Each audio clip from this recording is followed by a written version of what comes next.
Just remember that knowledge is not about information, it's about application. We get knowledge everywhere. I mean, YouTube is just full of the world's knowledge. But knowledge is not about the information, that's just data. A lot of people sit watching YouTube and think, oh, I'm learning a great deal. You're not, unless you do something with the information. If you don't use it, if you don't use it, it's not knowledge, it's just information, it's data. So knowledge is about application, not just information. Yeah. Is there any such thing as balance? I've listened to quite a few people on the subject, and some people say there's no such thing as balance. It's just where you focus your attention. Yeah. Yeah, well, I'm the same way. What I do is I break my life up into 4 segments. I just keep it really simple. Some people have 7 segments. I just have 4. So I think about it as health of my body. I think about it as relationships as number 2, with my partner, with my children, with others, relationships. The third one I think about is finances or career, and the fourth one is spirituality or purpose and direction in life. Having them 4 would be great. So that's it. Balance them all. Yeah, so if you get those 4, so what you'll find is I'm doing tonight is self-sabotage, but I do other topics such as six-pack abs. And so that's a real big health focus. I do relationship seminars, so that's a real big... So when I'm leading up to the seminar, I really focus on that area and you know, really, because I want to be congruent. When I stand here teaching you something or sharing something, I want to make sure that I'm living it.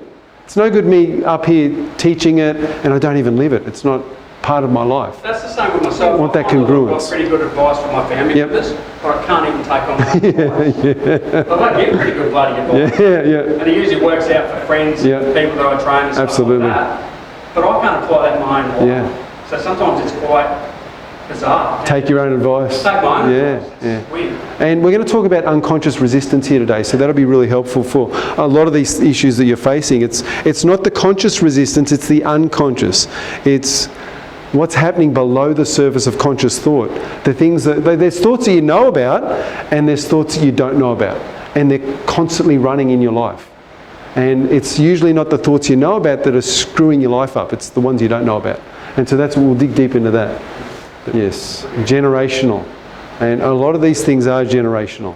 And that's what we're going to think of ourselves as cycle breakers, because there are things that have been passed down to us unconsciously by our parents that were doing the best that they could, and yet they've unconsciously passed on not just the good stuff, but some of the bad stuff too.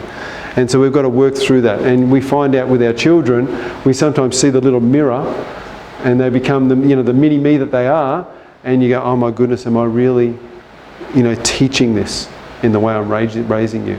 And so it's good that you're here to sort out yourself so you can help your child.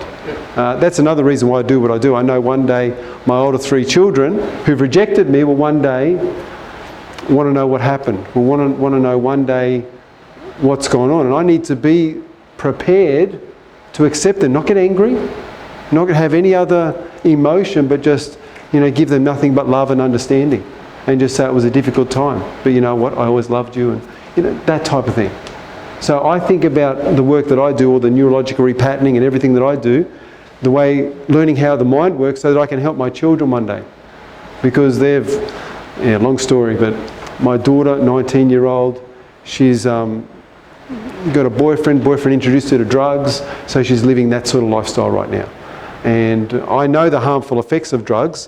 What they do is they stop the brain's development and progress.